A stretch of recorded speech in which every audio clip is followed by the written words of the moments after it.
quelques mots de bienvenue. Merci de vous être déplacés encore une fois nombreux ce soir pour cette troisième et dernière rencontre de l'équipe Continuons Ensemble pour Bessan. Nous allons tout simplement vous dire, avec énergie et passion, ce que nous comptons faire pour Bessan de 2026 à 2032. Et vous savez, ce que nous disons, nous le faisons. Alors nous allons débuter avec le premier thème, il y en aura 4, et vous pourrez suivre avec le document qui a été placé, si vous le souhaitez, sur votre chaise. Nous commençons avec le groupe bien aménagé aujourd'hui pour préserver et anticiper demain, et je vais inviter à venir Simone Bujadon, Laurie Yari, Fabrice Bout et Christophe Hichet que vous pouvez encourager.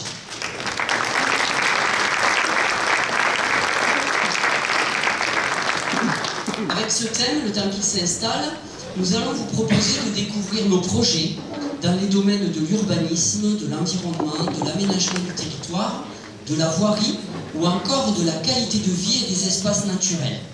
Ils vont les présenter. Chaque groupe fait entre 10 et 13 minutes, vous voyez, c'est pas très long. Et puis ensuite, pour chacun des thèmes, vous pourrez poser vos questions. Le micro circulera si vous avez des questions à poser. Je vous laisse donc pour ce thème. Oui, bonsoir à tous. Donc voilà, notre commune engage la révision générale de son plan local d'urbanisme, le PLU. Il date de 2013 et doit être actualisé pour l'adapter aux évolutions législatives et réglementaires intervenues depuis. Qu'est-ce que le PLU? Le PLU, c'est un outil de planification. Il doit traduire notre projet territorial d'aménagement durable et de cohésion sociale. Nous souhaitons qu'il garde l'humain au centre de nos préoccupations et garantisse une qualité de vie pour tous, en préservant l'identité à la mode bessanaise comme nous le désirons tous. Pour bâtir le Bessan de demain, après des études démographiques, sociales, économiques et environnementales, les orientations prioritaires iront dans le sens de la maîtrise de la consommation foncière, de l'accélération des énergies renouvelables, la favorisation des déplacements et l'amélioration des mobilités, la préservation de la ressource en eau, la sauvegarde des espaces naturels et enfin une réponse adaptée aux besoins de logement pour tous. Nous souhaitons en particulier votre participation à cette construction.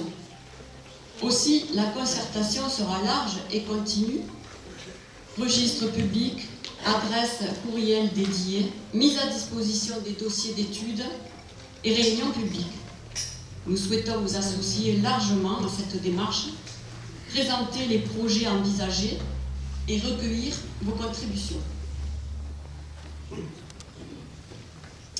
En premier lieu, je vais vous présenter nos projets sur la zone urbaine existante, en particulier le centre ancien, le cœur de la commune. Sa requalification permettra d'améliorer... J'y arrive. Vous m'entendez pas? Non. Dommage. Sa requalification permettra d'améliorer notre qualité de vie et de préserver son identité. Donc pour ceux qui n'ont pas entendu, je parlais du centre ancien. Nous veillerons à aérer le bâti et à améliorer l'éclairement naturel, y compris par des démolitions ciblées lorsque cela sera nécessaire. Par exemple, la maison communale à l'angle de la rue des Cours et de la place Mijoulan. Pour la rénovation et l'adaptation à la perte d'autonomie des logements, des personnes vivant dans les logements, la commune accompagnera et soutiendra toujours et encore les projets et les dispositifs d'aide et de subvention mobilisés pour les propriétaires et les bailleurs. Le ravalement des façades sera encouragé comme levier d'embellissement du bâti et de l'espace public. Enfin, il s'agit d'impulser la création de nouveaux logements dans des sites stratégiques comme l'ancienne école des Frères ou l'immeuble bordant la place Sébastopol. Ceci en privilégiant la mixité sociale et la qualité architecturale. Passons ensuite aux nouvelles zones urbaines. La ZAC Saint-Claude, appelée Terra Magma. La ZAC Namérique. Terra Magma est sortie de terre, comme vous avez pu le constater. Son maillage est original tant il est ouvert. Les premières constructions à réaliser devraient voir le jour en 2027. L'objectif est d'offrir une diversité de produits résidentiels, permettant notamment à de jeunes ménages d'accéder à la propriété à des prix maîtrisés, tout en garantissant la qualité urbaine et les performances énergétiques. Pour la ZAC Namérique, nous avons retenu le scénario privilégiant une trame verte importante, en conservant de larges espaces verts, lieux de rencontres et de promenades. Le projet promeut de nouvelles formes d'habitat intégrées au paysage. L'urbanisation sera progressive sur ce secteur-là. Une première tranche de 150 à 180 logements est envisagée entre 2028 et 2030. L'offre recherchée sera diversifiée. Accession sociale à propriété, logement pour les ménages modestes, solutions pour les personnes âgées. En effet, une résidence senior, anticipant les besoins liés au vieillissement, puisqu'elle offrira une réponse en amont de la maison de retraite. Je passe la parole à Laurie. Bonsoir. Dans la réflexion de l'aménagement des nouveaux quartiers Terra Magma et Namérique, nous avons souhaité qu'ils soient reliés par des voies douces au village avec la création de connexions entre les nouveaux quartiers d'habitation et le centre du village afin de faciliter les mobilités pédestres, cyclistes, mais aussi de créer des lieux de balade pour l'ensemble des habitants. Également, notre équipe Continue Ensemble pour Bessan a la volonté dans son mandat d'équiper dans le village de 5 nouvelles aires de jeu avec un rôle inclusif systématiquement. Disposer des espaces accessibles à tous sur différents secteurs de la commune. Nous pouvons d'ores et déjà vous annoncer la construction prochaine de 2 aires de jeu dans le nouveau quartier Terra Magma. Une autre aire est en étude à Sainte-Véziane. Ces aires de jeu s'insèrent dans notre but de créer du lien entre les habitants sur ces nouveaux lieux afin de se retrouver et de partager surtout des moments de détente. Au centre de notre village, le projet phare de notre mandat, l'espace municipal Ricard va passer une nouvelle étape. La démolition est terminée et nous pouvons nous rendre compte chaque jour de la taille du projet. Ce sera un lieu de rencontre avec la salle polyvalente, de culture avec la réalisation d'une médiathèque et d'une ludothèque, de mémoire avec l'édification d'un espace mémoriel en hommage à Paul Ricard, d'échange, de partage avec la création de locaux pour le tissu associatif et pour les jeunes. Le chantier démarrera au mois d'avril avec pour première phase la construction de la salle polyvalente d'environ 1500 m², la création d'espaces extérieurs de stationnement, ainsi qu'un espace vert central. Nous avons tous hâte de voir ce projet sortir de terre et de vous partager l'évolution de chaque étape. Je passe la parole à Fabrice. Concernant l'organisation de l'espace public, nous aménagerons des placettes du centre ancien. Nous allons les traiter avec la volonté d'intégrer des espaces verts afin de créer des îlots de fraîcheur en désimperméabilisant les sols et en jouant sur les végétaux et les ombrages. Au plus près du centre, nous augmenterons le nombre de places de parking grâce à l'aménagement de nouveaux espaces de stationnement. Côté voirie, nous poursuivrons le programme de réhabilitation de la voirie et des trottoirs intramuros, ainsi que le programme de réparation des chemins ruraux et communaux qui ont bien souffert avec les intempéries de ces derniers mois. Nous avons calibré ces différents aménagements autour de 2 thèmes majeurs, la fluidité et la sécurité. Pour la fluidité, principalement en réorganisant le sens de circulation du centre-ville, et pour la sécurité routière, en apportant une attention particulière sur les zones dites de rencontre autour des espaces scolaires, mais aussi en améliorant la cohabitation entre les différents modes de déplacement, qu'ils soient piétons, trottinettes, poussettes, cyclos, voitures ou encore véhicules de livraison. Sensibles aux préoccupations environnementales, nous continuerons à doter notre ville de panneaux photovoltaïques. Et c'est sous forme d'ombrières que nous équiperons l'espace Baldi. Ces ombrières ont un double intérêt.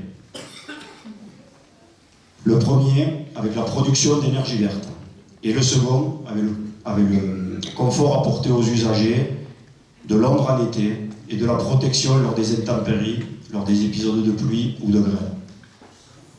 Produire de l'énergie verte est de nos jours essentiel. Mais ce qu'il est tout autant, ce sont les économies d'énergie. Sur ce point, nous avons planifié la modernisation de nos équipements et de nos bâtiments communaux pour les amener vers des performances énergétiques optimisées. Je laisse le micro à Christophe pour conclure. Nous allons continuer la lutte contre la carbonisation, car elle relève de nombreux enjeux d'intérêt public, protection des populations, notamment vis-à-vis des risques naturels, intégration sociale, hygiène et salubrité, protection des paysages et de l'environnement, préservation des terres agricoles.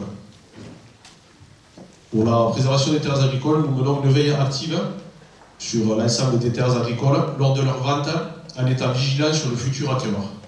S'il n'est pas connu, il doit avoir un statut d'agriculteur et présenter un projet cohérent qui colle avec la réglementation.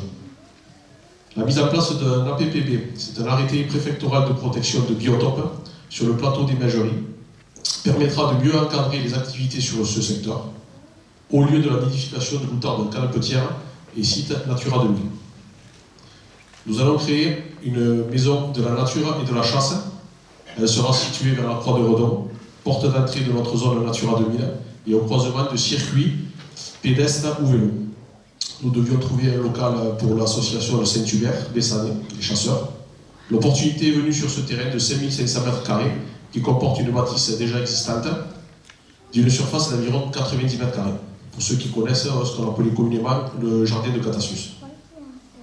Une fois rénové, et au vu de la capacité, nous souhaitons l'exploiter pour en faire un vrai lieu tourné vers la découverte de la richesse de notre nature, en y organisant des animations, des expositions et des balades biodiversité guidées.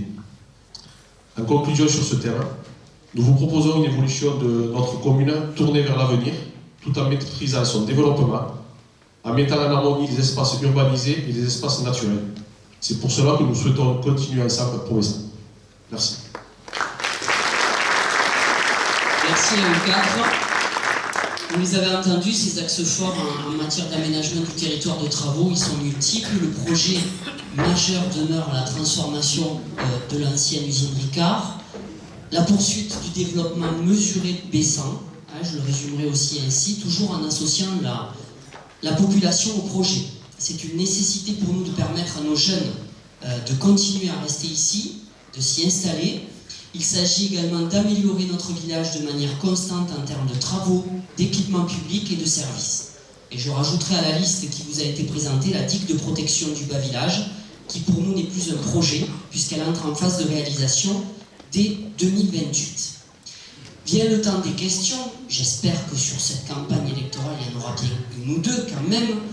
Donc sur les thèmes d'urbanisme, d'environnement, d'aménagement du territoire, est-ce que quelqu'un a une question que vous voudriez poser? Myriam est en bas avec un micro. Si vous levez la main, elle viendra vous porter le micro. Il y a une question. Voilà.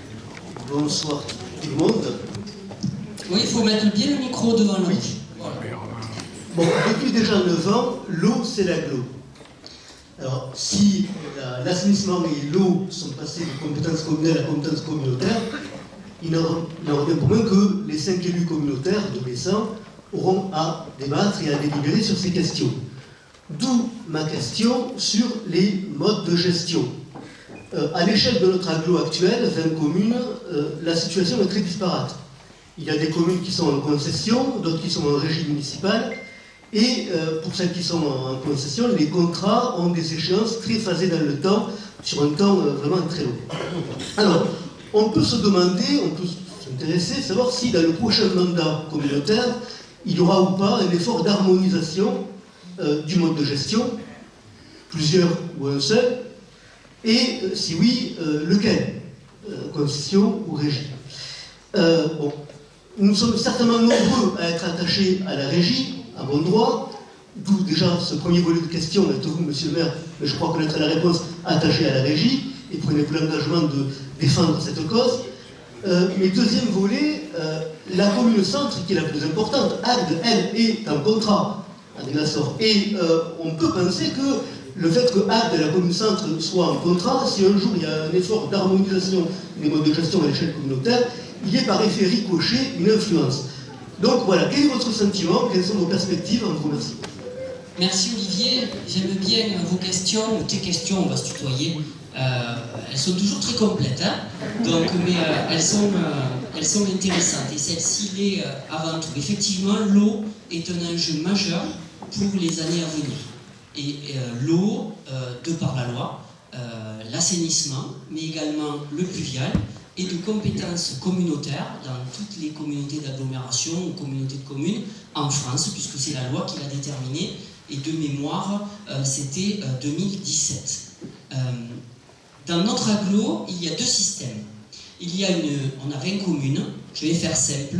Il y a 10 communes qui sont restées en régie publique, dont Bessan, et il y a 10 communes qui sont en délégation de service public, c'est-à-dire qu'elles ont une société privée qui va leur permettre et qui leur permet de gérer les services d'eau, d'assainissement et de pluvial.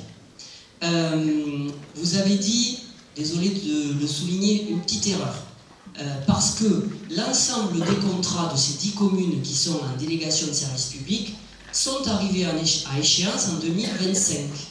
Et donc, dès 2026, ces 10 communes ont un nouveau partenaire et les 10 autres communes sont restées en régie publique. Alors, je vais vous le dire de manière très claire, nous souhaitons rester et nous resterons en régie publique puisque notre communauté d'agglomération a décidé de laisser le libre choix aux communes.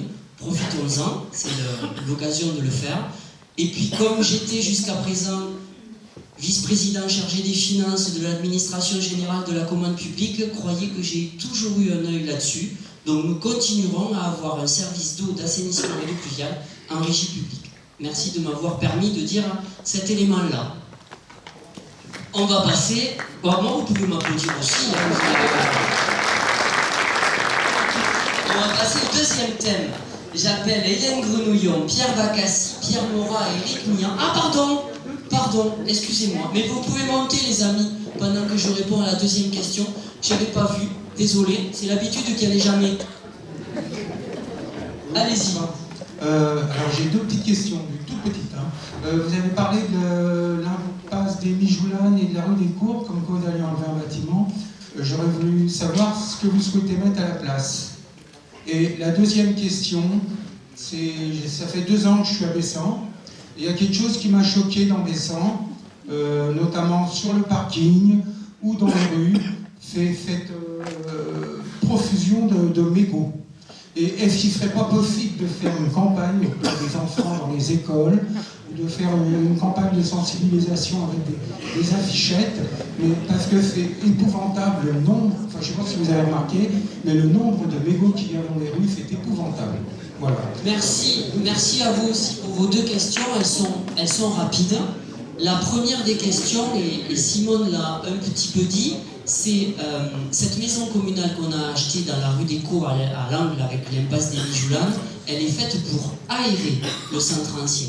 C'est-à-dire y créer une petite place, ça rejoint aussi ce qu'a dit Fabrice tout à l'heure. Donc c'est pour y créer un espace vert, un lieu en tout cas où il n'y aura pas de bâtiment. Ça c'est vraiment dans ce qu'on appelle la création d'îlots de fraîcheur et d'aération du centre ancien. Et puis ce que vous avez évoqué sur les mégots, il y a une action, alors notre collègue Philippe n'est pas là aujourd'hui, c'est lui qui la porte. Il y a une action qui va avoir lieu d'ailleurs avec l'agglo. Il va être installé dans le centre de la commune et autour des équipements publics des cendriers.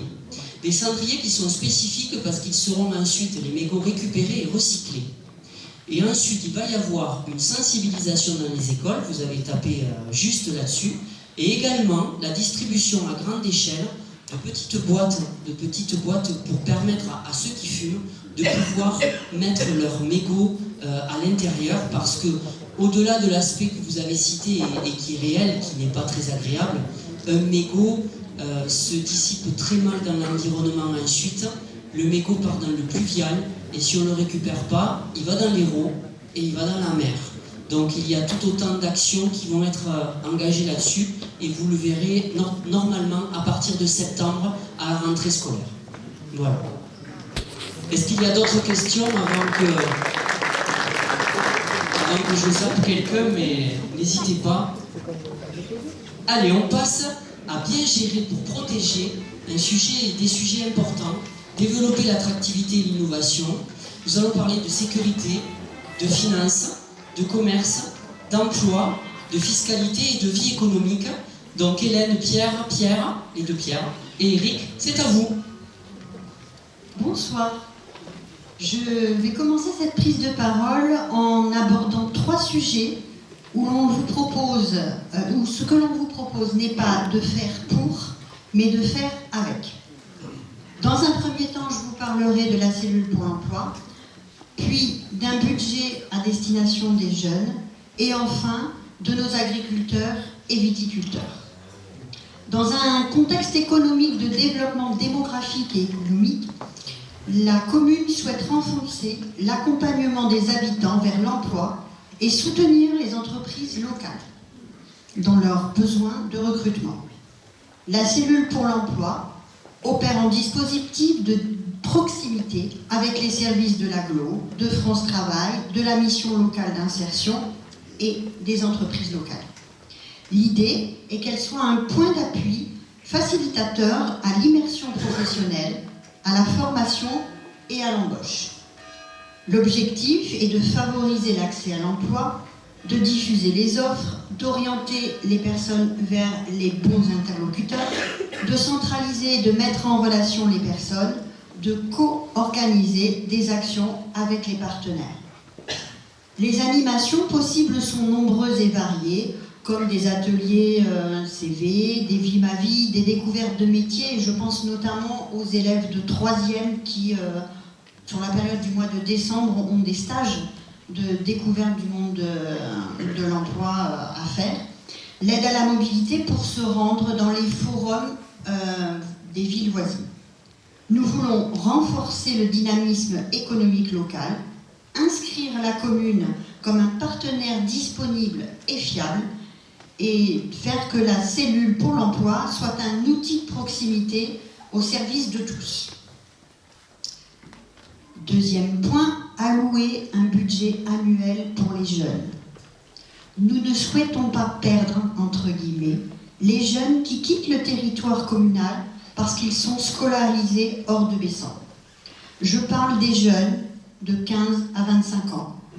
Si l'on ne prête pas attention, ils peuvent disparaître dans le trou politique entre l'enfance et l'âge adulte. Ces jeunes qui n'ont pas encore leur pleine autonomie, mais qui sont en devenir et qui fourmillent d'idées.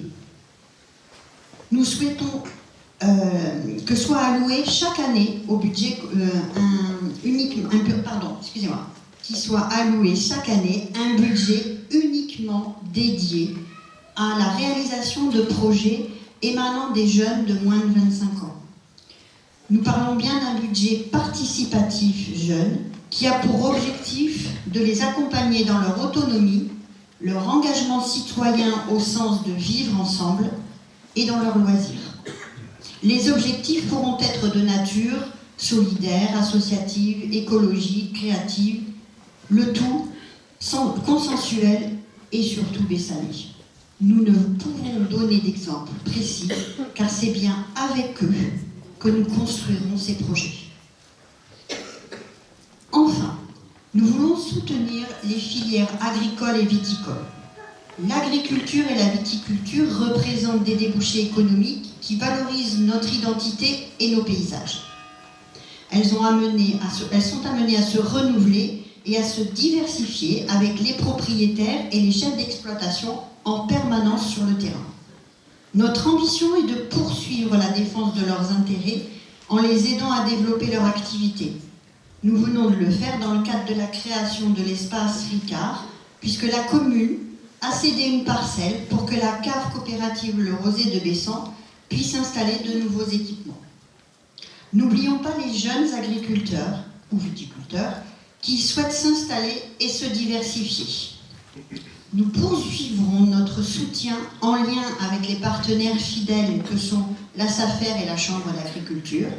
Notre souhait est bien de soutenir les initiatives comme des ventes directes à la cave ou à la ferme, les marchés du terroir, des opérations type Too Good To Go, des opérations anti-gaspi, etc.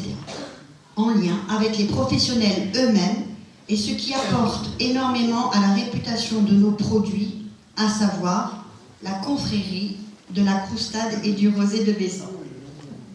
En résumé, défendre la promotion des produits, le travail des hommes et des femmes de la terre, en somme, améliorer les revenus en renforçant l'économie locale avec eux. Merci.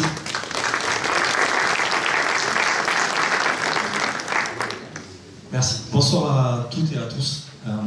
Pour moi, parler de l'attractivité de Bessan, c'est quelque chose de très concret. Je suis né ici, ma famille est installée dans le village depuis plusieurs générations, et aujourd'hui, je vis avec ma compagne et nos 2 petites filles, dont une qui est au premier rang, qui est très attentive. Donc, quand on parle d'attractivité, ce n'est pas un mot abstrait. C'est simplement faire en sorte que notre village reste vivant, pratique et dynamique pour ceux qui y habitent. Dans notre programme, nous parlons beaucoup d'attractivité, mais l'attractivité d'un village ne se décrète pas. Elle se construit avec des services utiles, des opportunités pour les habitants et une économie locale dynamique. Je voudrais évoquer 3 actions concrètes avec vous. La première concerne le bureau de poste. Aujourd'hui, les services de proximité disparaissent souvent des centres-villes. Nous voulons faire l'inverse, c'est-à-dire maintenir et transformer le bureau de poste en véritable agence postale intercommunale en centre-ville. L'objectif est simple, garder un service essentiel pour les habitants, notamment les personnes âgées, mais aussi maintenir de la vie et du passage dans le cœur du village. Un service public qui reste au centre, c'est aussi des habitants qui viennent, qui passent chez les commerçants, qui font vivre notre centre-ville. Le deuxième point concerne la maîtrise des dépenses publiques. Développer l'attractivité d'un village, ce n'est pas seulement lancer des projets. C'est aussi gérer les finances publiques avec sérieux et responsabilité. L'argent public est très précieux et il doit être utilisé de manière efficace. Notre objectif est donc de maîtriser les dépenses publiques et d'optimiser la fiscalité afin de pouvoir continuer à investir dans les projets utiles pour la commune, tout en gardant une évolution mesurée du taux d'imposition. Cela passe par une gestion rigoureuse, par des choix clairs dans les priorités et par la recherche également permanente d'efficacité dans les dépenses de la commune. En faisant cela, on protège l'équilibre financier de la commune et on garde surtout la capacité d'agir pour l'avenir. Investir dans les services, dans les équipements et dans les projets qui améliorent concrètement la vie des habitants. Enfin, le troisième point concerne l'économie circulaire. Aujourd'hui, beaucoup d'objets sont jetés alors qu'ils pourraient être réparés, réutilisés ou transmis. Les économies commencent par là. Nous voulons soutenir des initiatives d'économie circulaire et solidaire. Par exemple, des ateliers de réparation, de seconde main ou des espaces où l'on peut donner une seconde vie aux objets. C'est à la fois bon pour l'environnement, c'est bon pour le pouvoir d'achat et c'est également créateur d'activités locales. Ce type d'initiative participe aussi à créer du lien entre les habitants. En résumé, ces 3 actions, maintenir les services, favoriser l'emploi local et encourager l'économie circulaire, ont un objectif commun, faire de Bessan un village vivant, utile à ses habitants et attractif pour l'avenir. Je passe le micro à Pierre. Merci. Bonsoir. Un centre-ville vivant, c'est la preuve que notre commune bouge, que nos commerces prospèrent et que nos habitants se sentent bien ici. Aujourd'hui, nous voulons développer cette vitalité ensemble. Avant de détailler nos actions, rappelons une conviction simple.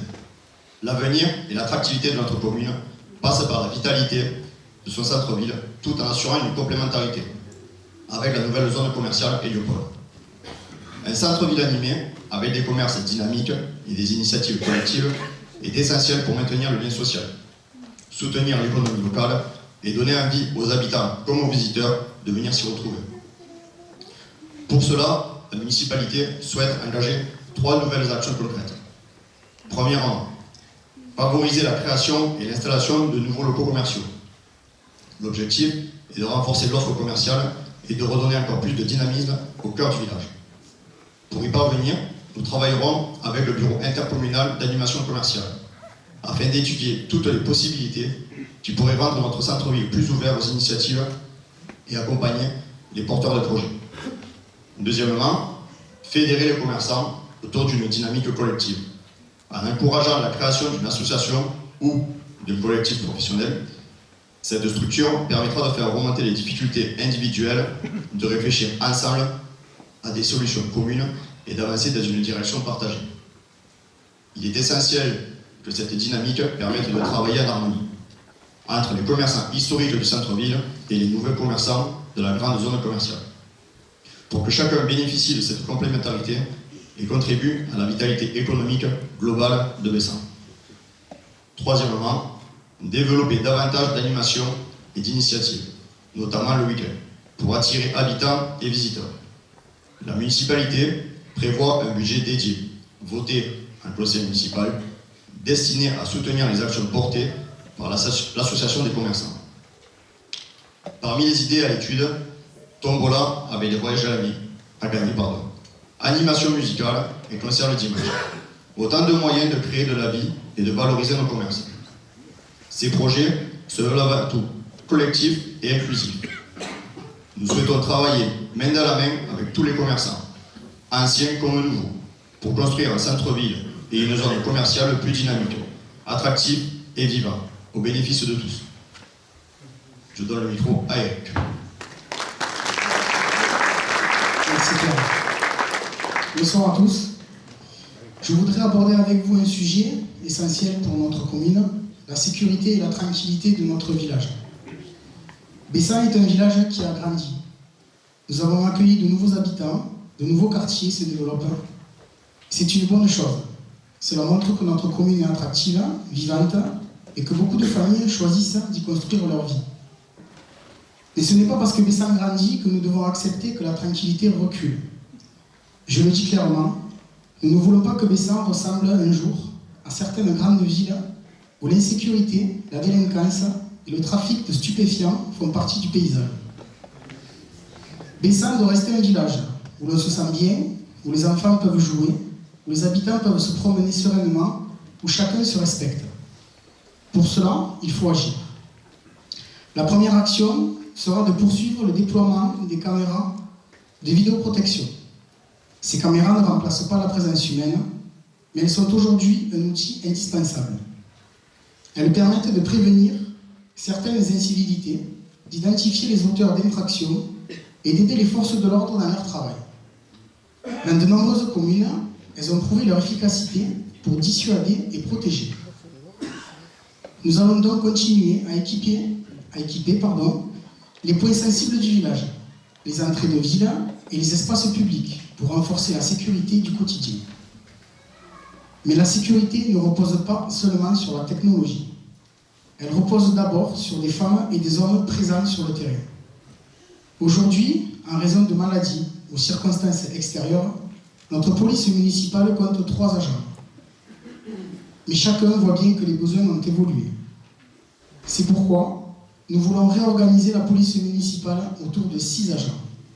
6 agents compétents, bien formés, que nous irons recruter pour renforcer notre équipe. Parce qu'une police municipale efficace, c'est avant tout une police de proximité. Une police qui est présente dans les rues, qui connaît les habitants, qui dialogue avec les commerçants et qui intervient rapidement en cas d'incivilité. Car ce sont souvent ces petites incivilités du quotidien qui, si on les laisse s'installer, finissent par dégrader la qualité de vie. Notre objectif, maintenir un village calme, respectueux et agréable à vivre. Enfin, nous devons aussi travailler à l'échelle de notre territoire. C'est pourquoi nous souhaitons réfléchir à la mise en place d'une police pluricommunale avec la communauté d'agglomération Hérault-Méditerranée.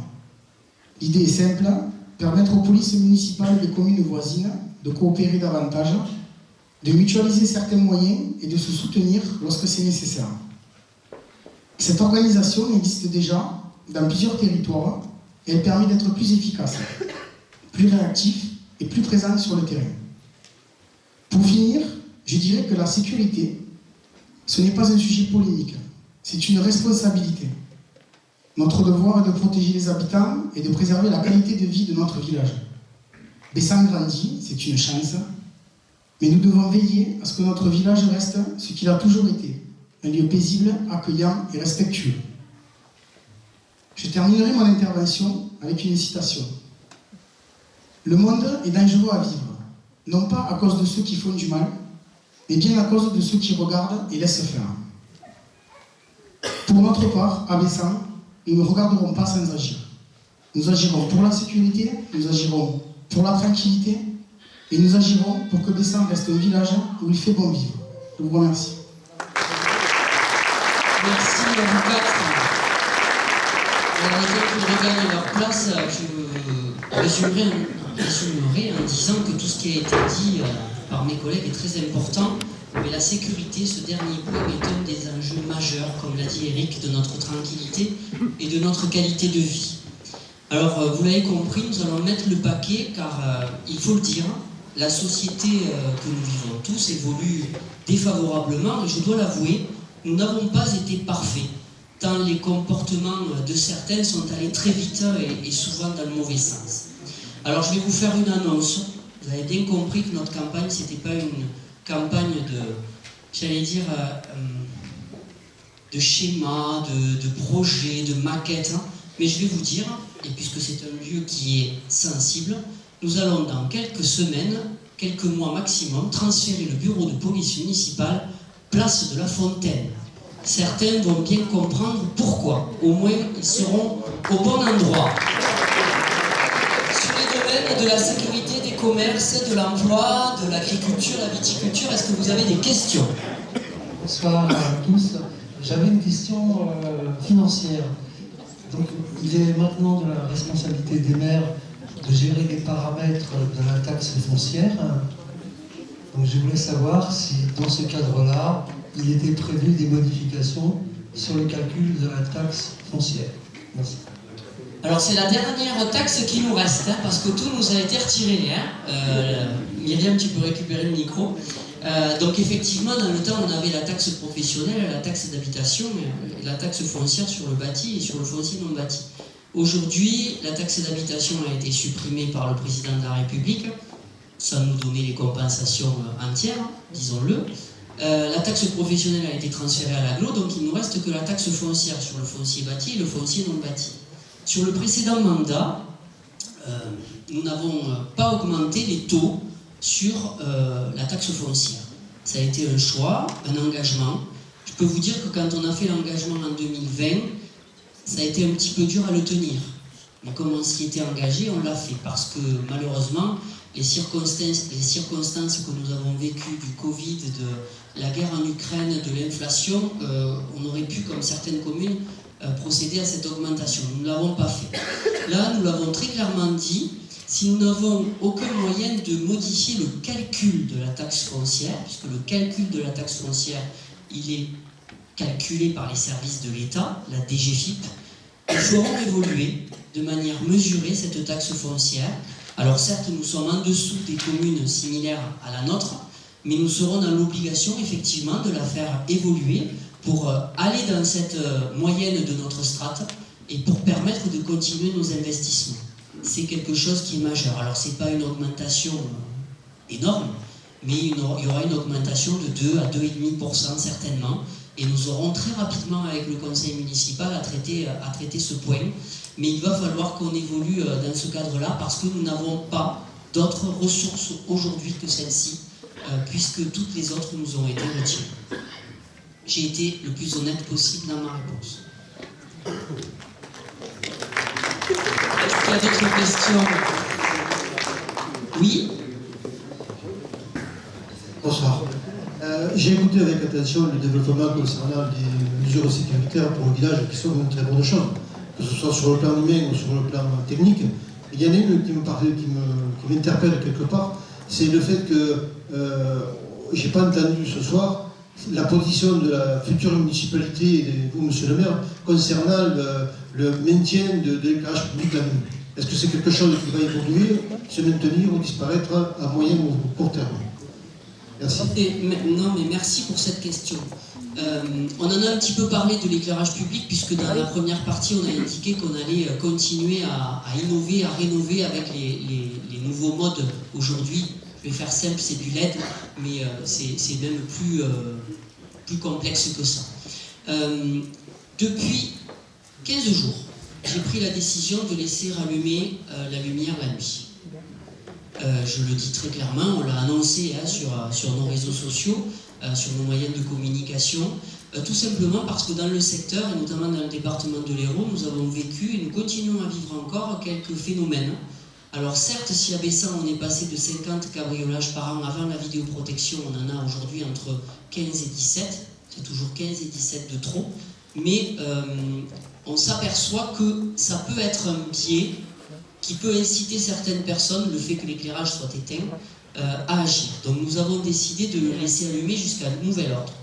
Ce qu'il faut que nous fassions, c'est ce que nous avons engagé avec un budget environ de 100 à 150 000 € par an, c'est rénover notre éclairage public pour permettre la LED et pour permettre notamment de l'éclairage public qui s'éteigne, mais dès qu'il y a un mouvement qui se rallume, ou en tout cas qui permette à ce qu'il revienne en activité. Ce que nous sommes en train de faire permettra, lorsque l'ensemble des quartiers seront installés, à pouvoir faire cette méthode-là, qui, je pense, répond à ton interrogation première. Donc, on essaye, nous aussi, de suivre, d'anticiper et de poursuivre cette modernisation qui est importante. Et donc, jusqu'à présent et jusqu'à nouvel ordre, on va laisser la lumière allumée la nuit, tout simplement. D'autres questions sur ces thèmes? Allez, l'avant-dernier thème, du coup, on en est au 3e sur 4. J'appelle Marie Sonal, Mathieu Martinez et Lucie Glomo. Nous allons évoquer le bien grandir, le bien vivre, le bien vieillir dans un village solidaire. Alors, vous l'avez compris, c'est l'enfance, l'éducation, la jeunesse, les solidarités, la santé ou encore le logement. Et je vais me joindre à eux pour pouvoir, mais j'ai un micro, donc vous pouvez rester comme ça, pour pouvoir compléter ces questions. C'est Marie qui démarre. Bonsoir à tous. Aujourd'hui, nous avons l'honneur de vous présenter un ensemble de projets autour du bien grandir, bien vivre et bien vieillir dans un village solidaire essentiel pour notre commune, qui vise à améliorer la qualité de vie de tous nos habitants, des plus jeunes aux plus âgés. Tout d'abord, parlons de notre crèche. Cet établissement est un pilier de la petite enfance. En agrandissant et en modernisant la crèche des Bambins, nous offrirons à nos tout-petits un environnement sûr et stimulant où ils pourront s'épanouir et apprendre. Nous voulons des espaces adaptés, des jeux sécurisés et des outils pédagogiques qui répondent à leurs besoins. Ensuite, nous devons nous concentrer sur l'éducation de nos enfants. La modernisation des classes de l'école élémentaire Victor Hugo et du restaurant scolaire André Couzat est une étape cruciale pour enrichir l'expérience éducative de nos élèves. Les travaux de modernisation ont déjà démarré par une première phase qui a consisté à intégrer plusieurs classes élémentaires à l'ancienne école maternelle sous la houlette de Céline Sanchez, adjointe au maire. Nous allons poursuivre la rénovation de ces espaces afin d'offrir des environnements d'apprentissage modernes équipés de technologies qui leur permettront de s'épanouir. De plus, nous voulons garantir que chaque repas servi dans notre restaurant scolaire soit de qualité, équilibré et nourrissant. Nos enfants méritent le meilleur, tant sur le plan éducatif que nutritionnel. En investissant dans ces infrastructures, nous faisons le choix d'un avenir meilleur pour nos jeunes. Puis, nous étendrons les missions du centre socio-culturel L'Aparté avec le recrutement d'un référent famille. C'est une démarche qui répond à des besoins réels. Il mènera des actions au sein du centre socio-culturel pour et avec les parents afin d'accompagner les adultes dans la fonction parentale, favoriser la cohésion familiale et renforcer les liens sociaux en proposant des temps d'activité parents-enfants, en soutenant et en incitant les initiatives des familles impliquées dans la mise en place d'actions. Je passe la main à Mathieu.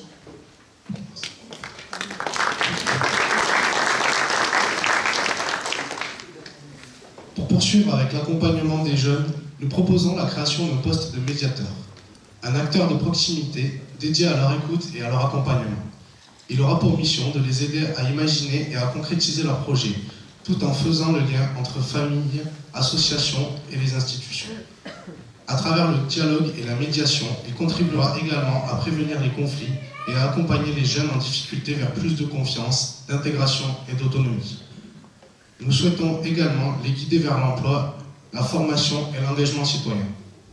Être à l'écoute de leurs préoccupations et des difficultés qu'ils peuvent rencontrer est essentiel pour les aider à construire leur avenir.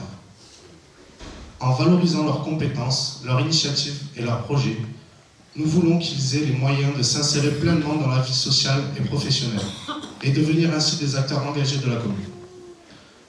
Toujours dans cette volonté de les accompagner, nous proposons la création d'un conseil des jeunes pour les 9-13 ans, ainsi que d'une junior association pour les 11-18 ans. Ces espaces leur permettront de découvrir la vie citoyenne et associative, de proposer leurs idées et de participer à des projets utiles pour la commune. Encadrés par des adultes référents, ils pourront imaginer, organiser et gérer leurs propres initiatives, tout en développant le sens de la responsabilité et de l'engagement collectif. Notre objectif est clair, donner aux jeunes les moyens de s'exprimer, de s'engager et de construire leur place dans la société, tout en renforçant leur lien avec la commune. Je passe le micro à Lucie. Bonsoir à tous. Dans le cadre de notre projet municipal, nous souhaitons aménager un parc de détente et de sport accessible à tous. Cet espace convivial comprendra notamment un pump track et une zone d'équipement de musculation en plein air afin de favoriser l'activité physique, le bien-être et les rencontres entre habitants. Une attention particulière sera portée à l'accessibilité afin que les enfants en situation de handicap puissent également profiter pleinement de ces équipements. Nous proposons également de mettre en place un pass culture et un pass sport accessible à tous les âges. Ce dispositif permettra de faciliter l'accès aux activités culturelles et sportives de la commune, tout en renforçant le lien social, en encourageant la participation des habitants et en soutenant la vie associative locale. Enfin, nous souhaitons développer les formations aux premiers secours et les rendre accessibles au plus grand nombre. En proposant des formations régulières et adaptées à tous les publics, nous contribuerons à renforcer la sécurité collective. En effet, les gestes de premier secours réalisés rapidement peuvent augmenter de près de 40% les chances de survie d'une victime. Pour clôturer sur ce thème, je laisse la parole à Stéphane. Voilà, c'est moi qui vais clôturer ce thème, on peut applaudir aussi. Sur ce thème-là de bien vivre, bien vieillir, bien grandir, nous voulons aussi favoriser les échanges de services entre particuliers. Ça nous a été remonté dans la campagne avec une équipe volontaire pour l'entraide et la solidarité sous forme de troc, par exemple. Piloter un groupe de travail également pour la création d'une monnaie locale qui est un instrument d'échange destiné à développer l'économie locale en favorisant le commerce et la production de proximité. Dans ce domaine-là aussi, la création, au travers du Centre communal d'action sociale, d'un service d'accompagnement social. C'est une nouveauté, ce serait notamment un minibus qui permettra aux personnes qui ne peuvent pas se déplacer de réaliser leurs activités du quotidien. C'est un rôle de soutien auprès des personnes âgées, des parents, et cela contribuera à l'épanouissement des familles. Et enfin, un dernier point, vous avez noté l'agrandissement du centre de loisirs et de l'école élémentaire et de la crèche. Et il y a aussi l'extension de notre maison de retraite, après plus de 20 années d'existence, et un réaménagement des locaux qui a déjà été engagé. Il s'agira de recréer un lieu de vie avec un PASA, un pôle d'activité et de soins adaptés pour personnes atteintes de maladies neurodégénératives, un accueil durant la journée, un endroit confortable, rassurant et stimulant, un lieu de vie sociale pour le groupe avec une cuisine thérapeutique, une salle à manger et un espace de vie collective et un espace de repos. C'est la nouvelle ère de notre maison de retraite. Merci.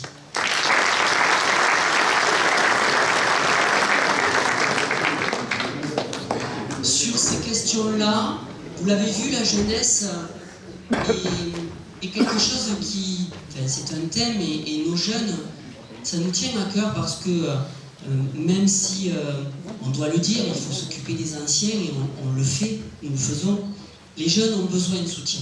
Soutien dans le domaine de la formation, dans le domaine de l'emploi.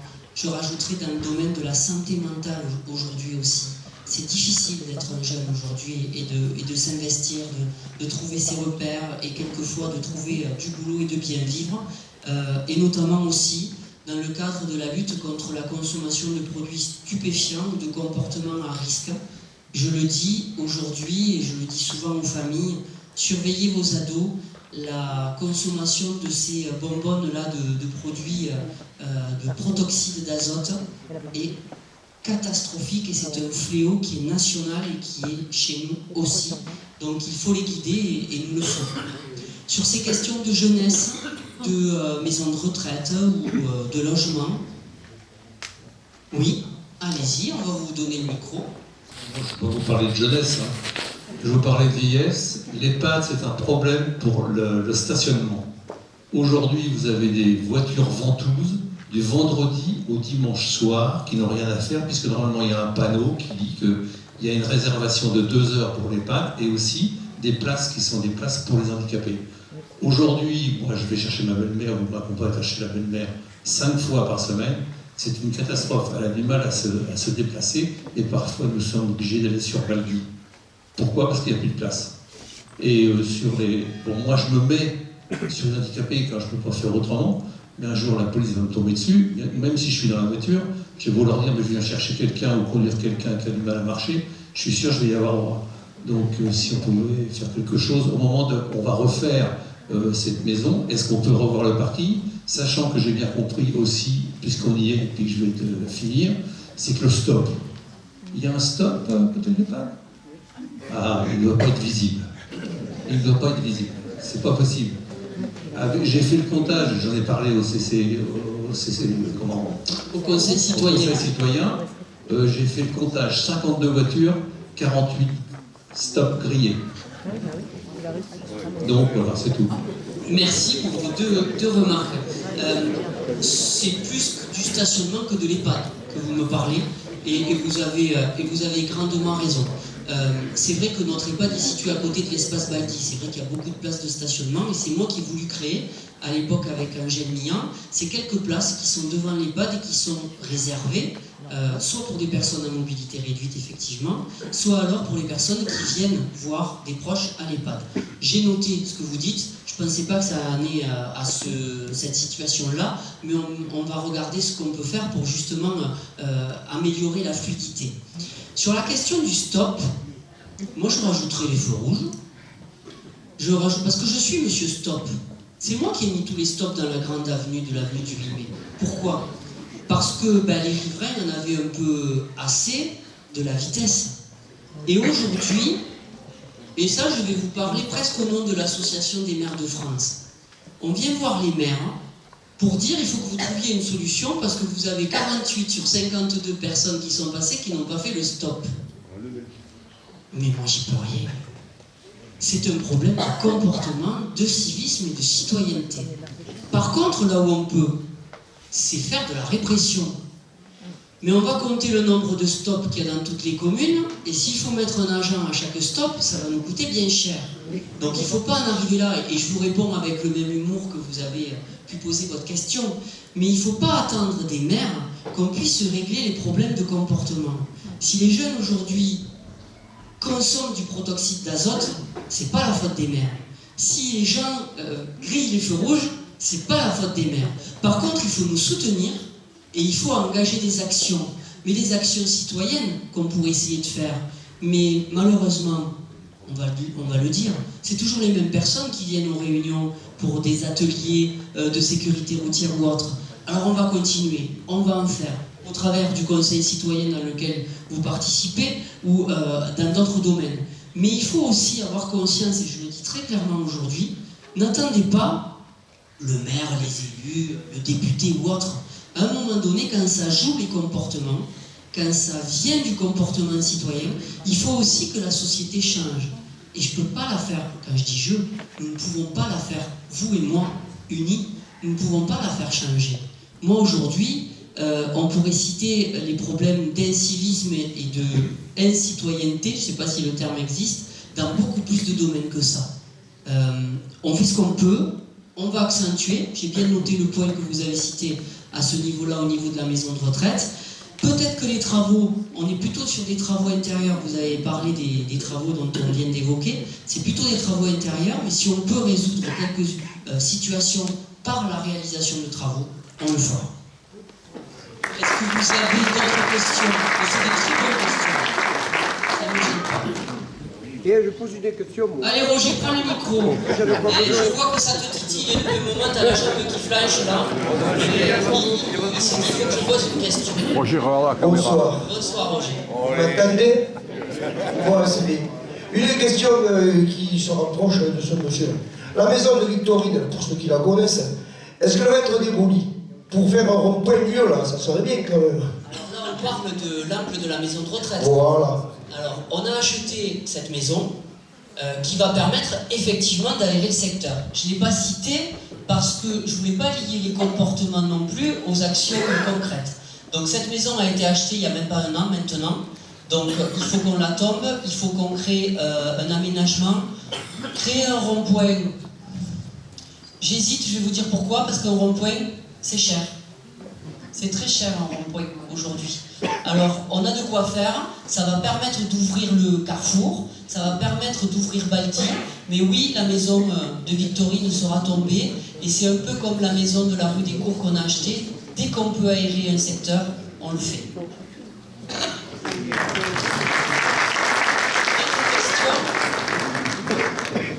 Allez, on passe au quatrième thème, vous voyez, et là on va parler de culture. J'appelle Dorothée Gilbergal, David Bourra, Sylvie Bilota et Hugo Asensio. Nous allons parler de culture, de tradition, de notre patrimoine qui permet d'attirer les touristes sans oublier les associations et la forte vie citoyenne. Ou déjà qu'ils se mettent dans le bon sens. Bonsoir à tous. Alors que l'on soit bessanais ou de passage, il fait bon vivre ou séjourner à Bessan. Nous allons donc vous présenter nos projets pour bien s'épanouir en harmonie dans la culture, le sport et la citoyenneté. Qui dit culture dit patrimoine. Notre patrimoine, nous y sommes profondément attachés et nous avons la responsabilité de le préserver pour le transmettre aux générations futures. C'est dans cet esprit que nous nous engageons dans la mise en valeur du Moulin Bladier et des richesses du site de la Monadière.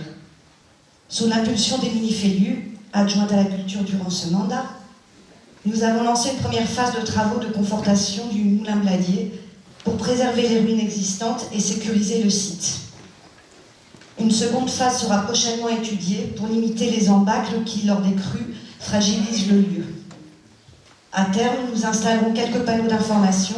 L'objectif est d'en faire un lieu de promenade et de contemplation, accessible au public, dans le respect de la sécurité et de l'environnement. Le site de la Monadière présente lui aussi un intérêt patrimonial majeur. Chaque année, des chercheurs y mènent des fouilles archéologiques qui révèlent peu à peu les richesses d'une cité gauloise datant d'environ 550 ans avant notre ère. Les objets découverts sont répertoriés et conservés dans un dépôt archéologique. Ces découvertes pourront être valorisées à travers des conférences thématiques. Et nous continuerons bien sûr à soutenir ces recherches qui nous permettent de mieux comprendre le quotidien de nos ancêtres et l'histoire de notre territoire. Ensuite, nous souhaitons faciliter l'accès à cette histoire pour les Bessanais et les visiteurs. C'est pourquoi nous créerons une maison du patrimoine et des traditions en centre-ville.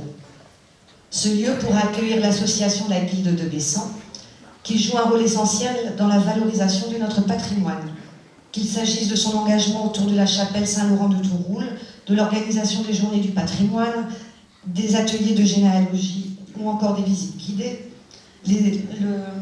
La Guilde accomplit un travail remarquable et continuera de pouvoir compter sur notre soutien. Cette future maison du patrimoine et des traditions sera aussi un lieu de vie culturelle. Elle pourra organiser des expositions, des conférences, des rencontres, favorisant ainsi la transmission des savoirs et les échanges entre les générations. Enfin, nous poursuivrons les actions de restauration de notre petit patrimoine. Au cours de ce mandat, plusieurs éléments ont déjà été restaurés, comme la croix de la mission, le coq, le blason ou encore la pompe dite tondue. Nous continuerons dans cette voie en nous appuyant notamment sur le dispositif Petit Patrimoine de l'Agglo, qui aide au financement de la restauration d'éléments non classés au titre des monuments historiques.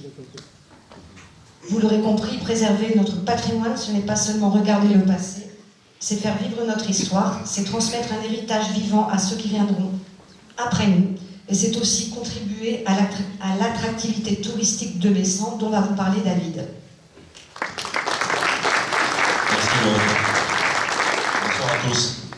En lien avec la valorisation de notre patrimoine, nous souhaitons continuer à développer des lieux de convivialité, notamment autour de la base de loisirs de la Guinguette, qui est déjà aujourd'hui un véritable espace de rencontre pour les habitants comme pour les visiteurs.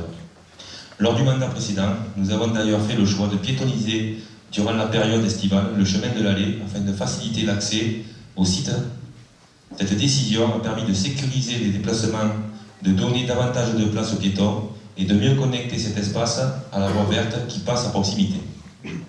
L'objectif est de poursuivre ces aménagements pour rendre ce lieu encore plus agréable, accessible et vivant pour tous. Mais l'attractivité d'une commune ne repose pas uniquement sur ces lieux. Elle repose aussi sur ses habitants et sur la richesse de sa vie associative. Nos associations sont le cœur battant de la commune. Elles créent du lien, organisent des activités pour tous les âges et participent activement à l'animation du territoire.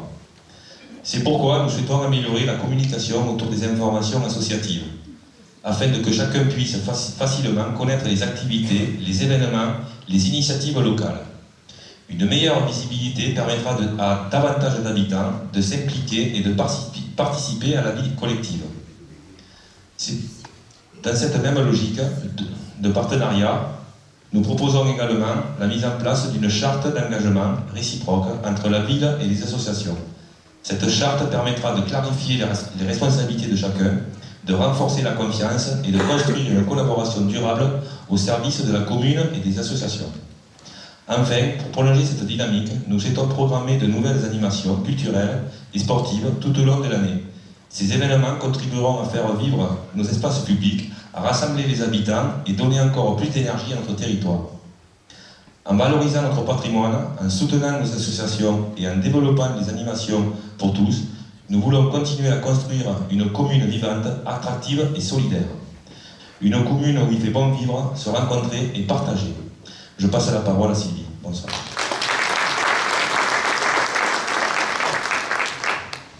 Merci David. Bonsoir. Nous souhaitons maintenant évoquer le Conseil citoyen participatif instauré en 2021.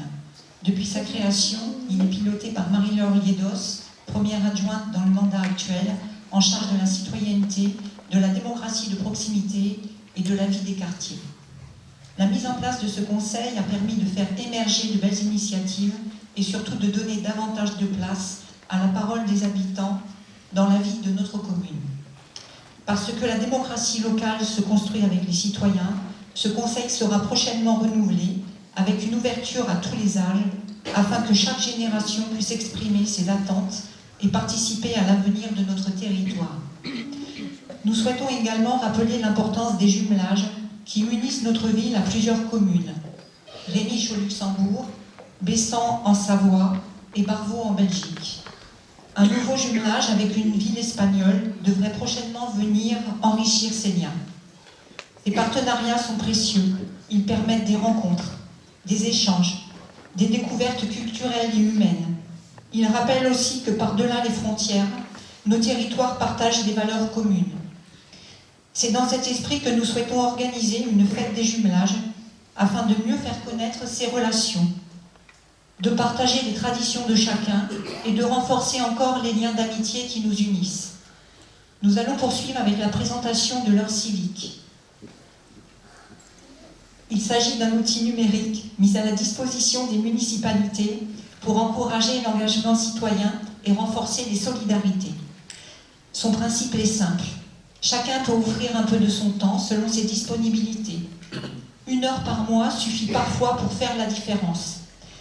Aider lors d'une action communale, soutenir une association, rendre service à un habitant, autant de gestes simples qui participent à la force du lien social. Car pour bien vivre ensemble, les solidarités de proximité sont essentielles. Elles viennent compléter l'action des institutions et contribuent chaque jour à construire une société plus attentive et plus solidaire. Je cède la parole à Hugo pour la suite.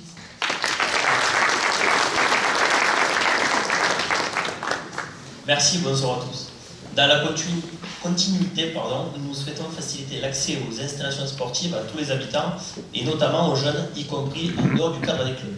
L'objectif est de favoriser la pratique libre du sport, de créer des moments de partage et d'encourager l'activité physique. Dans cette dynamique, nous finaliserons la création de tribunes sur certaines infrastructures existantes afin d'améliorer l'accueil du public et le confort des rencontres sportives. Enfin, nous proposerons la création d'une fête du sport, un événement convivial qui permettra de mettre à l'honneur les associations sportives de la commune, de faire découvrir différentes disciplines et de rassembler les habitants autour de valeurs. Ensuite, comme évoqué sur le point précédent, le sport occupe une place importante dans la vie locale et la dynamique associative de notre commune. C'est pourquoi nous souhaitons finaliser la réalisation du boudon couvert à l'espace Robert Liénard, afin d'offrir un équipement adapté et utilisable toute l'année. Dans le même temps, nous poursuivrons l'amélioration de nos infrastructures sportives existantes avec la réalisation du clubhouse du Tambourin par exemple. D'autres projets vont voir le jour également avec l'aménagement de tribunes au stade Casalta. Pour finir, Bessan possède un patrimoine, une histoire et un savoir-faire qui méritent d'être davantage valorisés. Nous souhaitons donc créer un point d'information touristique en centre-ville afin d'accueillir les visiteurs, de les orienter et de leur faire découvrir les richesses locales. Ce lieu permettra également de mettre en avant les événements, producteurs et acteurs du territoire. En complément, nous travaillerons à la mise en place d'un parcours touristique, culturel et gastronomique permettant de découvrir le patrimoine, l'histoire et les spécialités locales tout en favorisant l'activité économique et l'attractivité du centre du village. Merci Lucas. C'était donc les thèmes de la culture, des traditions, des associations, de la citoyenneté. Tout ce qui vous a été présenté va nous permettre d'encore mieux vivre dans notre village en alliant modernité et tradition. Vous savez que c'est ce qui repose aussi sur cet esprit bessanais et on y rajoutera l'engagement citoyen et les atouts associatifs car sans racines il n'y a pas d'avenir, en tout cas c'est notre position. Est-ce que vous avez des questions sur cette vie associative, ces équipements sportifs? On a évoqué le boulodrome couvert, les tribunes du stade Casalta et bien d'autres. Et vous l'avez compris, puisque la police municipale part à la place de la Fontaine, là où il y aura la police municipale, ça sera la maison du patrimoine. Et c'est un juste retour des choses parce que c'était ce qui était prévu il y a bien longtemps. Vous voyez, on revient aux sources. Une question, oui? Bonsoir. Je reviens sur ce qui a été évoqué. L'heure civique, c'est une très belle idée et je pense que ça peut être quelque chose de facilement à mettre en place. Et comment coordonner, comment faire vivre cette belle idée? En fait, l'heure civique, c'est déjà quelque chose qui existe au travers d'un site internet. C'est-à-dire que vous êtes nombreux ici à être adhérents d'une association, quelle qu'elle soit, où vous êtes membre, ou dans le bureau, ou adhérent simple qui participe aux activités. L'heure civique, c'est un autre système pour essayer d'attirer des personnes qui n'auraient pas énormément de temps. C'est pour ça qu'on appelle ça l'heure civique.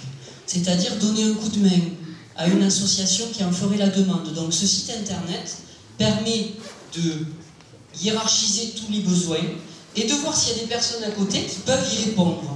Et peut-être que certaines n'ont que 2 heures à donner par rapport à leur activité professionnelle ou leur retraite, peu importe. Et c'est quelque chose qui existe déjà, donc on va y adhérer et on va permettre aux habitants de pouvoir, de temps en temps, pouvoir donner un coup de main. Je dis n'importe quoi, si une association a besoin de trier quelque chose, si un club a besoin lors d'un événement d'avoir de la main-d'œuvre, cette heure civique, en adhérant à ce site, permet aussi de s'engager sur une charte de comportement pour pouvoir faire aussi participer des personnes qui ont de bonnes intentions, bien entendu.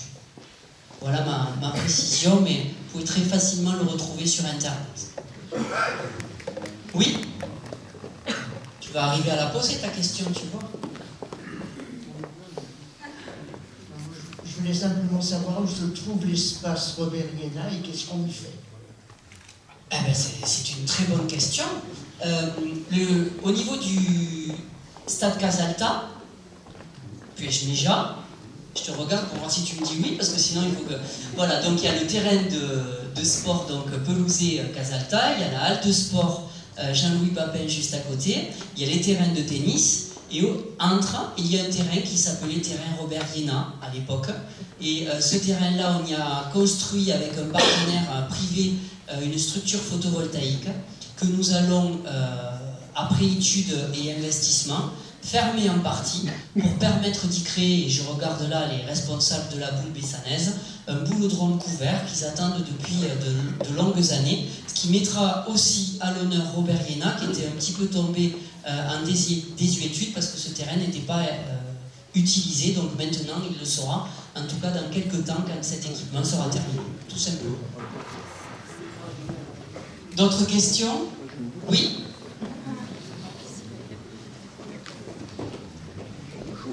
Je ne sais pas ce qui s'est passé en quelques semaines, de poser des questions, de tout le monde en pose, c'est très bien. Oui, bonsoir. Donc moi, je n'ai pas voulu me lever sans arrêt pour poser des questions parce qu'il y en avait sur tous les sujets. Donc ma question, c'est simplement dire le temps que vous installiez, est-ce qu'on pourra avoir un rendez-vous pour discuter justement de tous les sujets qui nous portent vraiment à cœur au niveau de l'association La Guilde de Bessan Patrimoine et Tradition, et pouvoir faire certaines propositions peut-être complémentaires à vos actions. Il n'y a aucun souci, Antoine, tu le sais, nous sommes toujours ouverts, et je crois que c'est Dorothée qui a parlé. Nous trouvons, alors ça va me permettre de le dire en réunion publique, mais je le dis en général à l'Assemblée Générale de la Guilde. Vous êtes un groupe qui vous avez permis de faire transmettre le patrimoine qui était jusqu'à présent quelquefois conservé que par quelques-uns. Et le patrimoine aujourd'hui, et je l'ai dit dans mes propos, sans racines, il n'y a pas d'avenir. Donc tout le travail que vous faites, nous continuerons à l'accompagner. Et bien entendu, comme nous le faisons à chaque fois, nous serons attentifs. Je reprendrai les propos de monsieur là-bas. Bien entendu, attentifs des finances, hein, parce que c'est le jeu, mais attentifs de toutes les activités, et notamment la défense du patrimoine, qui peut être et qui doit être. Et vous l'avez entendu pour le centre-ville, ça va me permettre de dire quelque chose de complémentaire, si je peux me permettre. Le bureau de poste que nous reprenons en gestion intercommunale, donc ça ne sera plus la poste qui le gérera, un point d'information touristique, une maison du patrimoine, le bureau de police municipale qui se déplace. Donc nous avons aussi à faire vivre ce centre-ville pour soutenir nos commerces qui souffrent, hein.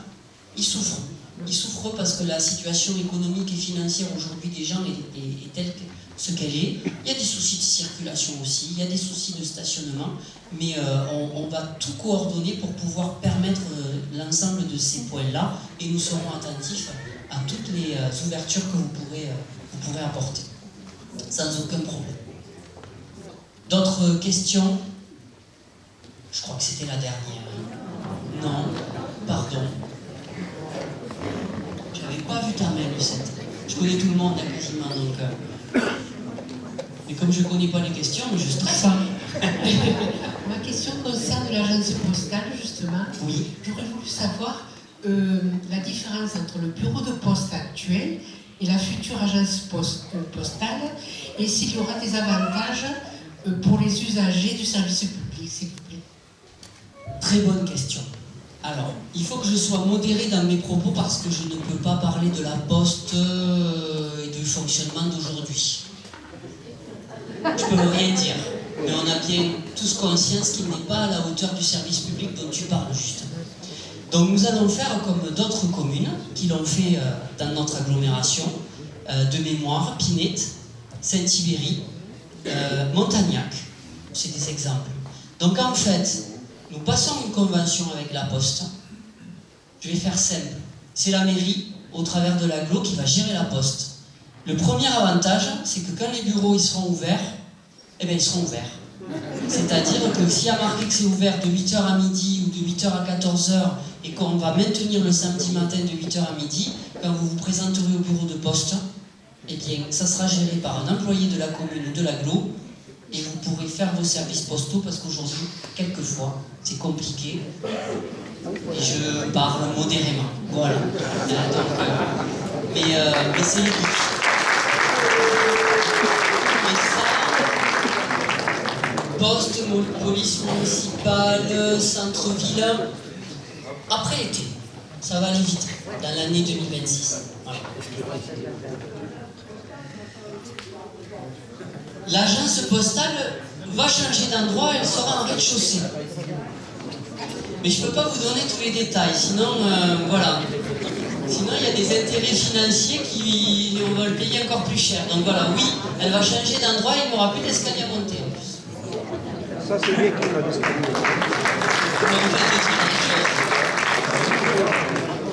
Alors, je vous propose, si vous en êtes d'accord, de clôturer. Je vais dire un petit mot. Gérer une commune, et je l'ai déjà dit à plusieurs reprises, c'est d'abord l'aimer, bien la connaître, elle et vous-même, ses habitants. Administrer une ville, c'est l'améliorer encore pour mieux la faire rayonner. Manager un village, c'est faire des choix, établir des priorités, préparer sereinement l'avenir. Et enfin, diriger une cité, c'est ne jamais mettre en danger la cohésion villageoise et c'est préserver, on en a parlé à plusieurs reprises, les finances publiques. C'est ce que je vous propose, c'est ce que nous vous proposons tous ensemble de réaliser avec cette équipe pour un nouveau mandat municipal, dans le respect des différences de chacun. C'est peut-être aussi pour ça qu'il n'y a qu'une seule liste qui se présente à vos suffrages. Mais je tiens à vous dire que si vous voulez que nous poursuivions ensemble le chemin parcouru, contrairement à ce que pensent certains, il faut voter dimanche. Il faut voter parce que s'il n'y a pas 25% de participation, on va être obligé de faire un deuxième tour. Et oui, donc venez voter, vous avez le choix, notre liste, un autre bulletin que vous prendriez, blanc ou autre, peu importe. Donc les 4 bureaux de vote seront ouverts comme à l'habitude de 8h à 18h et il reste inchangé. Le bureau 1 à l'hôtel de ville, le bureau 2 à la salle de Vos et le bureau 3 et 4 à l'école maternelle Georges Bégout.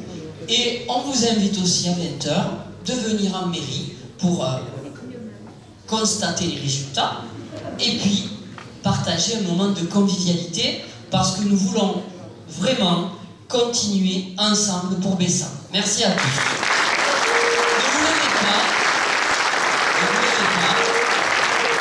parce que j'ai 2 mots de remerciement déjà à Jean Corzo et à Henri Druy qui à chaque réunion ont fait de la promotion simplement pour permettre aux personnes qui ne sont pas là de pouvoir suivre les réunions. Ils le font bénévolement et je voudrais que vous les remerciez.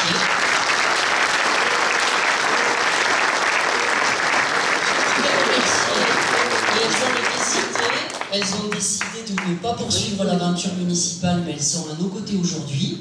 C'est Marie-Laure Liedos, Céline Sanchez et Émilie Frélu. Et nous allons terminer.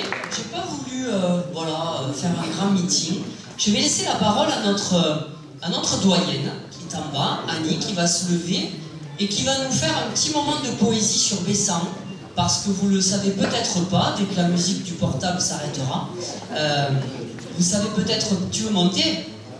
Ah non, bah, elle se déplace. Mais si tu ne prends pas le micro, ah mais là, oh, elle est au top. Et on va laisser Annie parce qu'elle a des talents de poète et elle va nous parler en 1 minute du Bessan qu'elle aime et que vous aimez. J'espère que je ne vais pas bafouiller, parce que depuis que je les entends parler, j'ai la gorge sèche. Bessan qui me berce depuis mon enfance, aujourd'hui, je veux bien parler de toi avec bienveillance. Ton âme s'est agrandie, mais peu importe, puisque dans tes rues, mes pas trouvent toujours leur chemin avec aisance. Souvent, le hasard me donne l'occasion de faire de très jolies rencontres dont j'en garde encore la douceur. Avec délicatesse, tu accueilles des nouveaux habitants qui te font faire à chaque fois un pas de géant. Le vent marin et le vent du nord ont scellé une alliance pour qu'entre les deux, ton cœur se balance afin de te donner charisme et prestance. Toi et moi, c'est du 100%. Privé de toi, mon moral s'en ressent. Je suis ta chair, tu es mon sang. Et c'est là tout mon tourment. Toutes tes traditions sont ancrées au plus profond de mon être. Celle qui me trouble le plus, bien sûr, c'est ta belle et légendaire fête de la Saint-Douan. Voyez, mes yeux se mouillent en y pensant. Mes souvenirs défilent, me permettant ainsi de remonter le temps d'avant. Tu es non pas un as de pique, mais un as de cœur pour tous les nouveaux Bessanais qui ont fait de toi leur village bonheur. Merci Annie. Merci énormément parce que c'est elle qui l'a écrit. Et je vais me prendre une baigne au moment de l'apéro parce que j'ai pensé à Marie-Laure, à Émilie et à Céline. Mais je voudrais aussi saluer dans la salle, puisqu'il a décidé de ne pas se représenter, Monsieur Marc Yari. J'avais pensé aux dames, mais pas aux messieurs. Merci Marc. On aura plutôt au récap qu'une baigne, ça sera mieux. On vous ouvre le verre de l'amitié dans un instant. Merci encore et à dimanche.